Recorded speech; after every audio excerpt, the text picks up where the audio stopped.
नमस्कार, मी वैशाली कोळी, VSK ग्रुपची proprietor. गेले 10 वर्षापासून करत आहे.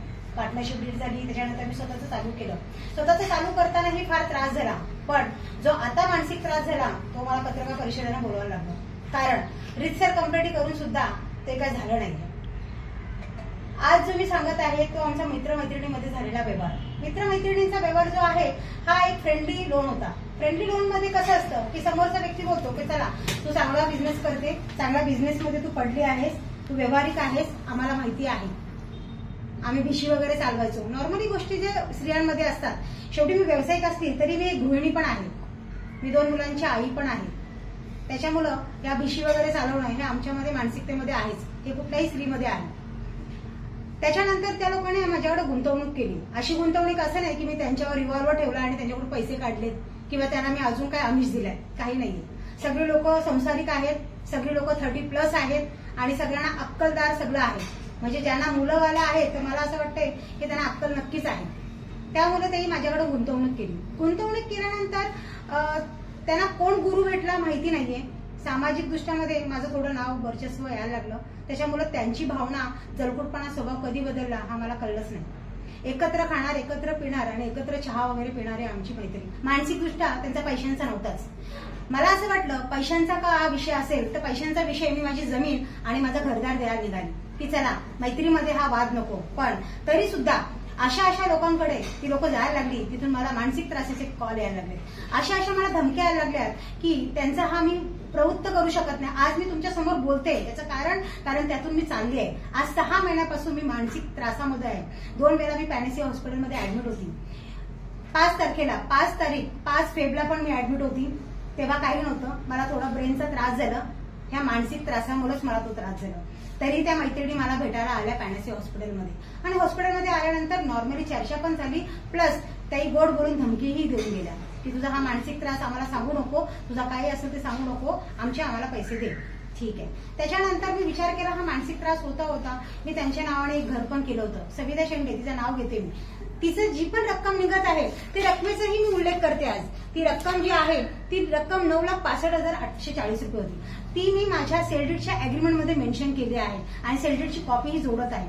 त्या अग्रीमेंटमध्ये मेन्शन जोडताना जेव्हा मी उल्लेख केला माझ्या स्टेटमेंटचा तर तिच्या अंगावर 14,53,725 रुपये तिच्या अंगावर निघत होते.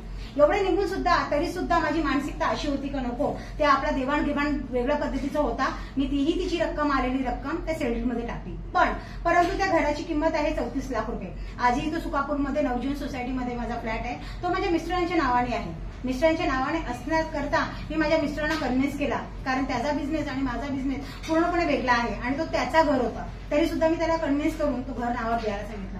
घराची किंमत 34 लाख, पण त्या लेडीचं काही लोन झालं नाही. तिने 2-3 ठिकाणी LIC मध्ये लोन टाकलं, रायगड बँकेमध्ये लोन टाकलं, पण तिचं लोन झालं नाही. त्या कारणाने तो करारनामा आता रद्द होणार आहे आणि तो रद्द व्हावा, कारण ती पुढची रक्कम माझ्या मिस्टरांच्या अकाउंटमध्ये आलीच नाही. कारण त्याचा LICचा लोन अजूनही चालू आहे आणि त्याचे पैसे तो अजूनही हप्ते भरतो.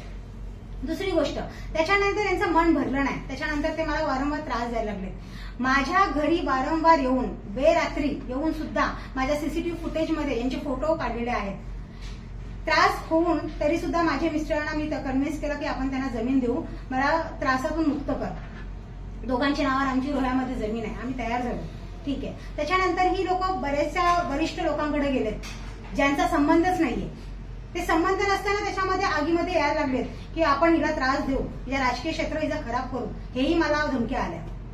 त्याच्यानंतर 3 मार्चला मी 1 मार्चला मी ऍडमिट होती पॅनेसी हॉस्पिटलमध्ये. मानसिक तणाव एवढा दिला होता की माझ्या स्वतःच्या ज्या वर्टीन 16 गोळीचं नाव आहे वर्टीन 16, तणावपूर्वक मी खाल्ल्या. जाणबुजून नाही खाल्ल्या तर तणावमुक्त खाल्ल्या की एवढा मानसिक त्रास की मला शांतीने झोप पाहिजे होती. त्या गोळीने मला झोप यायची म्हणून मी ती गोळी जास्त खाल्ली. ते पण मानसिक त्रास आणि मानसिक छळमुळे. कारण त्या तारखेला ती लोक आमच्या घरी आले होते आणि धिंगाणा करून गेले होते. धिंगाणा करताना एकच होतं की माझी 17 वर्षीय मुलगी आहे, त्या मुलीला आणि मारण्याच्या धमक्या दिल्या होत्या आणि माझी मुलगी पूर्ण मानसिक त्रासामध्ये गेली होती. तिने एकच प्रश्न मला विचारला, जी आई असेल तिला नक्कीच कळेल की मम्मी हे किती दिवस चालणार आहे, त्याच्यापेक्षा मेलेलं परवडलं. तो शब्द आणि त्या वर्टीन 16च्या गोळ्या आणि हा तणावमुक्त झालेला माझ्या गोळ्या खाण्याचा हा उद्देश. कारण करोडानं कोण लढत नाही, करोडानं कोण झुकत नाही, पण मुलीच्या शब्दाला ते झुकलो. त्याच्यानंतर माझ्या मिस्टरांना खूप त्रास झाला. त्याही 3 तारखेला ऑनलाईन अर्ज केला. रात्री अर्ज केल्यानंतर पोलिसांकडून काहीही दखलंदाजी घेतली नाहीये. ज्या लोकांनी मला त्रास दिलाय त्यांच्यावर कुठला कलम लागेल तेही शहानिशा केली पाहिजे. तुम्ही एकच बाजू कशी काय बघताय? तुम्ही डायरेक्टली आरोपी सिद्ध कशी काय करू शकता? त्याच्यानंतर काही न होता याच्यामध्ये सविता शेंडे, शीतल डेरेंगे आणि सोनल वारदे हे वारंवार फोन करत होते की आम्ही तुमची जमीन घ्यायला रेडी आहोत, जमिनीचा व्यवहार करून टाका.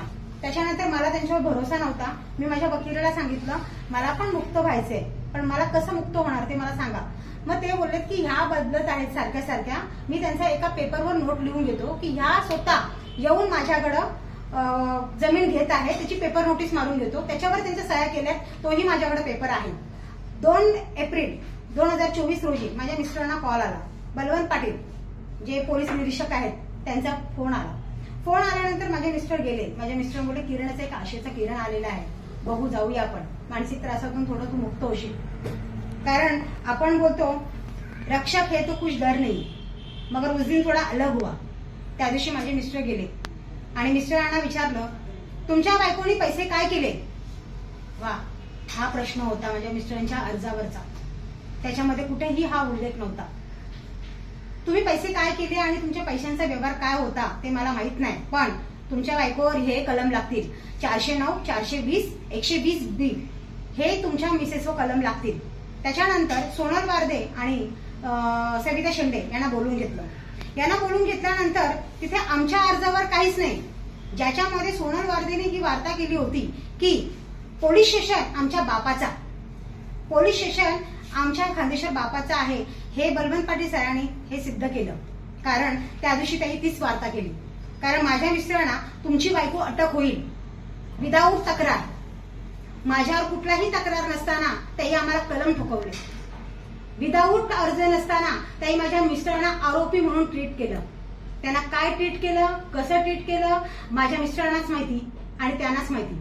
आणि त्यांना बोलायला लागलेत की तुमचे 1.25 करोड, 1.5 करोड, 2 करोड माहित नाही मला, एवढे पैसे तुमचे आहेत त्या बाईकडून आम्ही वसूल करून घेऊ.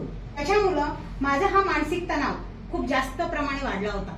मिस्टर त्या दिवशी खूप त्रासाने होते, त्रसलेले होते, ते जीवाला वैतागले होते. त्यांना ऑलरेडी बीपीची गोळी चालू आहे. त्या दिवशी काय झालं ते व्यवस्थित सांगत नव्हते, कारण ते मानसिक तणावामध्ये खूप जास्त आले होते. आणि त्या दिवशी ते अक्षरशः रडले. जो मला असं वाटते जो कोणी पुरुष असेल तो जेव्हा रडतो जेव्हा त्याला खूप त्रास होतो. त्यानंतर मी स्वतः विचार केला की दुसरा अर्ज तू माझ्या नावाने मी बनवला.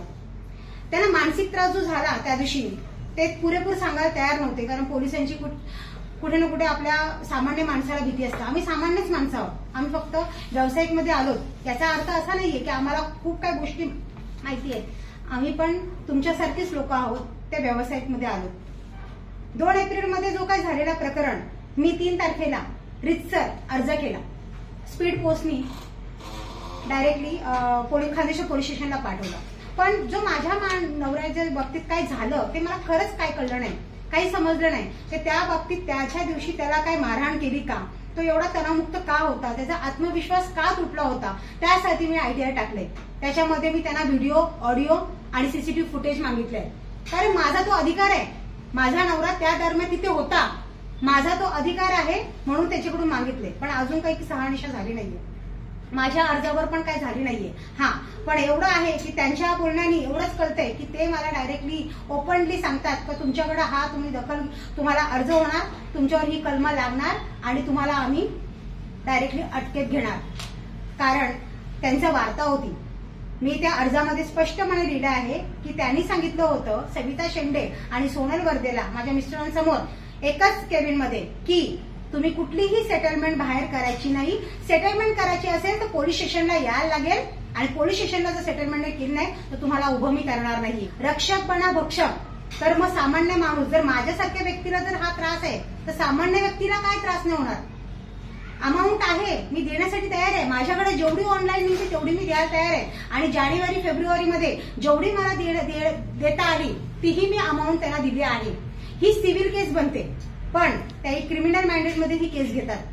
ते बोलतात क्रिमिनलमध्ये हिला आपण फसू, स्पष्ट भाषेत. कारण एवढं तर लॉ माहिती आहे की सिव्हिल केसमध्ये जर तुम्ही कोणाचे पैसे घेताय आणि पैसे घेतल्यानंतर तुम्ही थोडी तरी रक्कम त्यांना देता तर ती सिव्हिल केस बनते.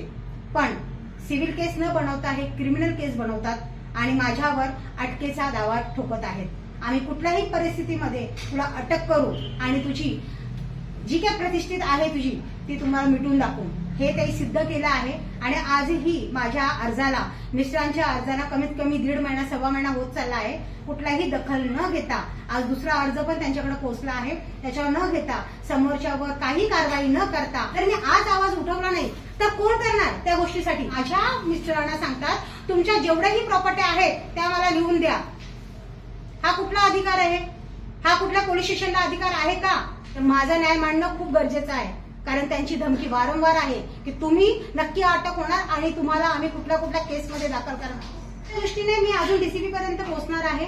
या दृष्टीने मी सपोर्ट पूर्णपणे करणार आहे आणि ह्याच्या मी मागे हटणार नाही. कारण आज माझ्यासारखी व्यक्तीला जर एवढा त्रास आहे तर मी विचार करू शकते सर्वसामान्य माणूस इथपर्यंत पोहोचला तर त्या माणसाचं खूप हाल आहे. माझी निवेदन आहे पत्रकार परिषदेना की जे काय माझ्या बाबतीत घडलंय ते तुम्ही चांगल्या पद्धतीने आणि जे आहे तेच लिहावं ही माझी विनंती आहे. आणि दुसरी गोष्ट या पत्रकार परिषदेमध्ये अजून एक मी उल्लेख करते की खूप काही लोकांनी मला मजबुरीचा त्रास खूप दिला आहे. जी लोक ह्या व्यवहारामध्ये नाहीयेत, जी लोकांचा काही संबंध नाहीये तरी सुद्धा ह्याच्यामध्ये पडले आहेत त्या लोकांना मी खरंच सोडणार नाही ना. त्यांना शासनाची आणि कायदे शिकवणार आहेत. त्यांची नावं लवकरच मी घेणार आहे पुढची स्टेपमध्ये. नमस्कार.